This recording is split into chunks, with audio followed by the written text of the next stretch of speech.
Hello friends, তো সবাই কেমন আছো? অনেক দিন পর কিন্তু একটা মিনি ব্লগ নিয়ে চলে এলাম। তো আজকে কিন্তু এসেছিলো আমার দিদির মেয়েরা।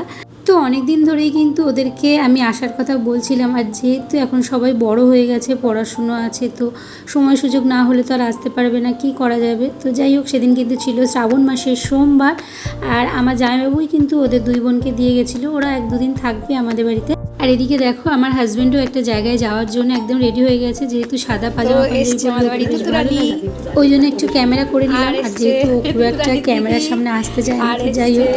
আর এদিকে দেখো, রাত্রিবেলায় কিন্তু আমরা সব খাওয়া দাওয়া করতে বসে গেছি। এদিকে কিন্তু আমার আর মায়ের ছিল আজকে সোমবার, আর সোমবারে কিন্তু আমি আর মা কোনো রান্না খাবার খাবো না। ওদের তিনজনকে কিন্তু লুচি আর ছোলার ডাল করে দিয়েছিলাম। আর এই যে দিয়াকে পালিশ নিয়ে দাঁড় করিয়ে দিয়েছে, ওর নাকি ঝাড় দিতে খুব ভালো লাগে। দেখো, আমার বাড়ি এসে বিছনা ঝাড় দিতে হচ্ছে। আরে এই যে আর একজন। আর এটা ছিল পরদিন সকালবেলা কিন্তু আমি একটুখানি ভেজ চাউমিন বানিয়েছিলাম, যেটা কিন্তু খেতে সবাই ভীষণ ভালোবাসে। আর আজকে দুপুরে রান্না কিন্তু মাই করবে, যেহেতু অনেকদিন পরে মা এসছে, তো আজকে কিন্তু আমার রান্নাঘর থেকে ছুটি। আর মা কিন্তু আজকে বানিয়েছিল পোলাও, বাসন্তী পোলাও, যেটা মা ভীষণ ভালো করে। আর তার সাথে ছিল কিন্তু চিকেন কষা। তো দুপুরবেলা কিন্তু এটা দিয়ে বেশ জমিয়ে আমরা খাওয়া দাওয়া করবো। আর আজকে যেহেতু আমার হাজব্যান্ড বাড়ি ছিল না, কালকে তোমাদেরকে বললাম, ওই জন্যই কিন্তু শুধু পোলাও আর চিকেন হয়েছে। কারণ পোলাও আর চিকেন খেতে আমরা সবাই ভীষণ ভালোবাসি, তবে আমার হাজব্যান্ড কিন্তু এগুলো একদমই পছন্দ করে না খেতে। তবে বিরিয়ানিটা খায়, বাড়িতে বানানো বিরিয়ানি যদি হয় সেটা খায়, কিন্তু পোলাও, ফ্রাইড রাইস, এই জিনিসগুলো, চিলি চিকেন, এই জিনিসগুলো একদমই পছন্দ করে না, কেন জানি না। যেগুলো আমার মেয়ে ভীষণ ভালোবাসে, তবে আমাকে কিন্তু খুব একটা করা হয় না।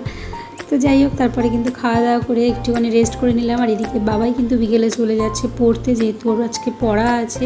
আর পড়ে আসার সময় ও নিয়ে এসেছিলো গরম গরম চিকেন স্যান্ডউইচ, যেটা আমাদের এখানে কেউ বেড়াতে এলে ও আমাদের এখানকার বিখ্যাত চিকেন স্যান্ডউইচ সবাইকে খাওয়াবেই। তো তারপরের আর কোনো ভিডিও ক্লিপ নেওয়া হয়নি, যেহেতু সবাই থাকলে গল্পটা এত বেশি হয় যে ক্যামেরা অন করার কথা মনেই থাকে না। তো যাই হোক, পরদিন কিন্তু আমাদের সারা দিন কেটেছে মুভি দেখে, কারণ ওরা দুই বোনে মিলে প্ল্যান করেছিল আজকে মুভি ডেট করবে নতুন টিভিতে। তো সেটা দেখতে দেখতেই কিন্তু সময় কেটে গেছে, তো ওই জন্য কিন্তু পরদিনের আর কোনো ভিডিও ক্লিপ নেওয়া হয়নি। আর বিকেলবেলায় কিন্তু ওরা চলে যাচ্ছে, আমার হাজব্যান্ড গিয়ে দিয়ে আসবে মশলানপুর স্টেশনে। আর ওখান থেকে কিন্তু আমার জামাইবাবু এসে ওদেরকে নিয়ে যাবে। দুটো দিন খুব আনন্দে কাটলো।